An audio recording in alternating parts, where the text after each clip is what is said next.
Canada आने का ख्वाब बहुत लोगों का होता है।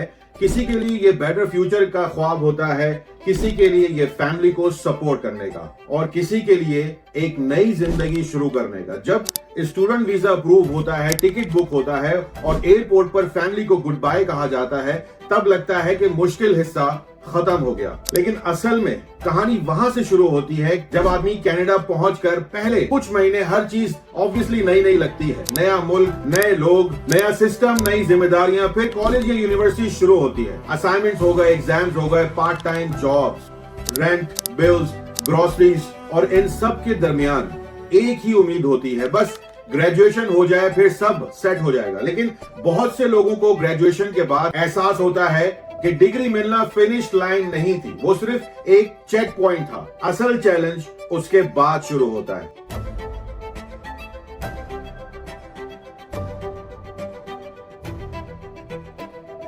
आप ग्रेजुएशन कर लेते हैं, वर्क परमिट मिल जाता है, पहली फुल टाइम जॉब मिल जाती है, पहली सैलरी मिलती है और कुछ हफ्तों के लिए लगता है कि सब ठीक चल रहा है। लेकिन फिर पीआर का सवाल सामने आता है और यहां से बहुत से लोग स्ट्रेस फील करना शुरू कर देते हैं। आप सुबह काम पर जाते हैं, शाम को घर आते हैं, लेकिन दिमाग के किसी कोने में एक ही सवाल रहता है, मेरा फ्यूचर क्या है। आप लीगली कनाडा में हैं, आप टैक्स भी दे रहे हैं, आप काम भी कर रहे हैं, लेकिन फिर भी आपको ये सर्टेनिटी नहीं होती कि आप यहाँ परमानेंटली रह पाएंगे या नहीं। ये अनसर्टेनिटी बहुत हैवी होती है और जो लोग इस फेज से गुजर चुके हैं वो इस फीलिंग को अच्छी तरह समझते हैं। कभी आप इमिग्रेशन ड्रॉस देखते हैं तो कभी CRS स्कोर कैलकुलेट करते हैं, कभी लैंग्वेज टेस्ट के बारे में सोचते हैं, कभी किसी कंसल्टेंट की वीडियो देखते हैं और कभी अपने आप को उस फ्रेंड से कंपेयर करते हैं जो PR लेने में कामयाब हो गया। और स्लोली स्लोली जिंदगी का फोकस प्रेजेंट से फ्यूचर की टेंशन पर शिफ्ट हो जाता है। सबसे इंटरेस्टिंग बात यह है कि सोशल मीडिया पर अक्सर सिर्फ सक्सेस स्टोरीज नजर आती हैं। कोई अपना PR कार्ड पोस्ट कर रहा है, कोई सिटीजनशिप सेरेमनी की फोटो लगा रहा है, कोई अपना PR कार्ड काट रहा है, कोई नए हाउस कीज शेयर कर रहा है। लेकिन उन सब पोस्ट के पीछे कितने सालों की स्ट्रगल थी, स्लीपलेस नाइट्स थी, कितनी अनसर्टेनिटी थी, वो अक्सर नजर नहीं आती। इसीलिए बहुत से न्यू कमर्स खुद को अकेला महसूस करते हैं। उन्हें लगता है कि शायद सिर्फ वही स्ट्रगल कर रहे हैं, जबकि रियलिटी ये है कि हजारों लोग इसी फेज से गुजरते हैं। अब एक और रियलिटी की बात करते हैं। ये आप सब इत्तेफाक करेंगे कि कनाडा में रहना बहुत महंगा हो चुका है। रेंट पिछले कुछ सालों में काफी इंक्रीज हुआ है, ग्रोसरीज महंगी हुई है, इंश्योरेंस महंगा हुआ है, ट्रांसपोर्टेशन का खर्चा भी कम नहीं। और जब आपके पास PR नहीं होती तो फाइनेंशियल प्रेशर और इमोशनल प्रेशर दोनों एक साथ काम करते हैं। आप सोचते हैं क्या मैं यहाँ इन्वेस्ट करूं, क्या मैं कार लूं, क्या मैं घर खरीदने के बारे में सोचूं, क्या मैं लॉन्ग टर्म प्लान्स बनाऊं, या फिर क्या मुझे पहले इमिग्रेशन स्टेटस सिक्योर करना चाहिए। ये क्वेश्चन बहुत कॉमन है और अनफॉर्चुनेटली दोस्तों इनका कोई सिंपल आंसर नहीं है। हर इंसान की सिचुएशन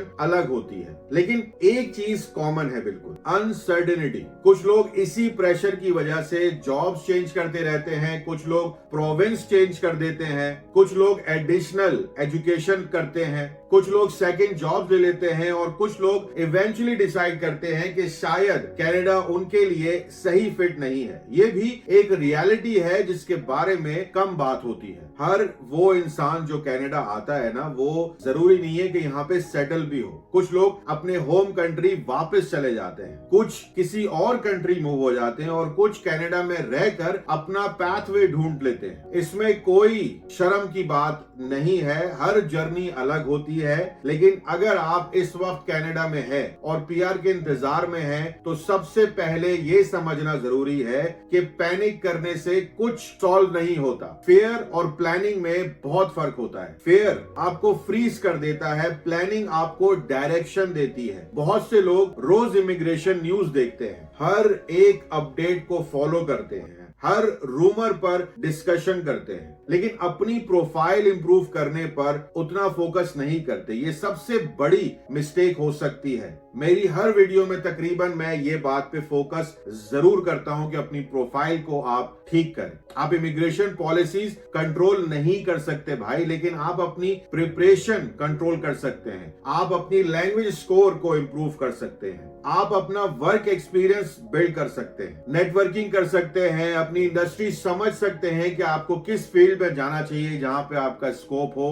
आप नई अपॉर्चुनिटीज एक्सप्लोर कर सकते हैं। ये सब चीजें आपके कंट्रोल में हैं और अक्सर सक्सेसफुल लोग वही होते हैं जो अपनी एनर्जी उन चीजों पर लगाते हैं जो वो चेंज कर सकते हैं। एक और चीज जो बहुत जरूरी है, अपनी मेंटल हेल्थ का ख्याल रखना। इमिग्रेशन स्ट्रेस रियल होता है, कभी कभी इंसान फिजिकली काम कर रहा होता है लेकिन मेंटली हमेशा फ्यूचर के बारे में सोच रहा होता है। फ्यूचर की वजह से वो अपना प्रेजेंट भी एंजॉय करना बंद कर देता है। दोस्त मिलने बुलाते हैं लेकिन उसका मूड नहीं होता भाई। फैमिली कॉल करती है लेकिन वो टेंशन शेयर नहीं कर पाता और स्लोली स्ट्रेस नॉर्मल लगने लगता है। लेकिन ऐसा नहीं होना चाहिए, बिल्कुल भी ऐसा नहीं होना चाहिए। आपकी इमिग्रेशन जर्नी बहुत इंपॉर्टेंट है, no doubt about it. That's why you came to this country. लेकिन आपकी हेल्थ उससे भी ज्यादा इंपॉर्टेंट है, आपके लिए भी, आपके पेरेंट्स के लिए भी। अगर आप खुद को लूज कर दोगे तो डेस्टिनेशन का कोई फायदा नहीं। कनाडा में आज बहुत लोग सक्सेसफुल हैं, लेकिन उनमें से बहुत से लोग एक वक्त पर एग्जैक्टली वही फेयर फेस करते हैं जो आप आज कर रहे हैं। डिफरेंस सिर्फ इतना है कि उन्होंने गिव अप नहीं किया, उन्होंने सिचुएशन को रियलिस्टिकली देखा, उन्होंने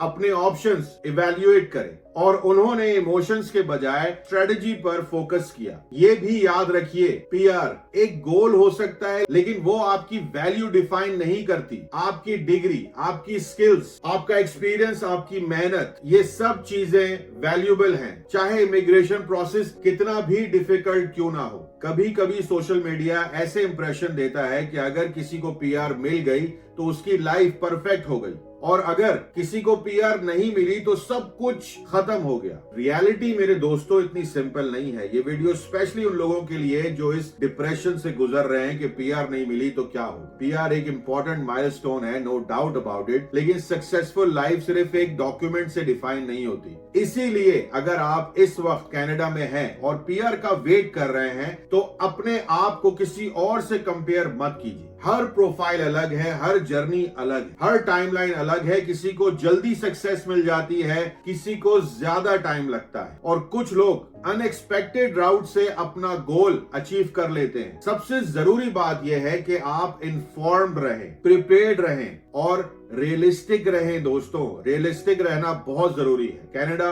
अपॉर्चुनिटीज का मुल्क है, no doubt about it. PR के बाद आपकी नहीं, आपकी नस्लों की लाइफ को सेट कर देता है, लेकिन ये गारंटी सक्सेस का मुल्क नहीं है। यहाँ प्लानिंग भी चाहिए, as I said it before, patience भी चाहिए और अडेप्टेबिलिटी भी चाहिए। अपनी बुरी आदतें वहीं छोड़ के आए जहां से लेकर आए थे। अगर आपके पास आज पीआर नहीं है, इसका मतलब ये नहीं कि कल भी नहीं होगा, और अगर आज चैलेंजेस हैं, इसका मतलब ये नहीं कि हमेशा रहेंगे। Life without PR in Canada difficult हो सकता है, no doubt about it. Stressful भी हो सकता है, लेकिन हर स्टोरी का एंड सेम नहीं है। कुछ लोग स्ट्रगल के बाद सक्सेसफुल होते हैं, कुछ लोग अपना पाथवे चेंज कर लेते हैं और कुछ लोग अपनी डेफिनेशन को सक्सेस से बदल देते हैं। इसीलिए अपनी जर्नी को किसी और के स्टैंडर्ड से मत नापना। अपना फोकस अपनी ग्रोथ पर रखिए, अपनी स्किल्स पर रखिए और अपने नेक्स्ट स्टेप पर रखिए, क्योंकि आखिर में कनाडा में सरवाइव सिर्फ वो लोग नहीं करते जिनके पास परफेक्ट प्रोफाइल होती है। अक्सर वो लोग आगे निकलते हैं जो अनसर्टेन सिचुएशन में मूव फॉरवर्ड करते रहते हैं। और शायद इस वक्त आपको भी बस इसी चीज की जरूरत है, एक परफेक्ट प्लान की नहीं बल्कि अगले सही स्टेप लेने की। दोस्तों, मोटिवेट रहिए। पीआर आपकी लाइफ का हिस्सा है लेकिन लाइफ नहीं है आपकी। अपना बहुत ख्याल रखिएगा, चैनल को सब्सक्राइब कर लीजिएगा, ये वीडियो उन तक जरूर पहुंचाइएगा जो शायद इस बात से गुजर रहे हैं कि यार पीआर नहीं हुई तो क्या होगा, बैक होम में जाके हम क्या करेंगे, किस तरह पेरेंट्स को फेस करेंगे। ये वीडियो उनके लिए है, शायद उनको थोड़ी मोटिवेशन मिले। इंस्टाग्राम पे हमें फॉलो कर लीजिएगा, व्हाट्सएप पे चैनल है, वहां फॉलो मस्ट है। अपना बहुत ख्याल रखें। I wish each and every one of you good luck. Take care. Allah.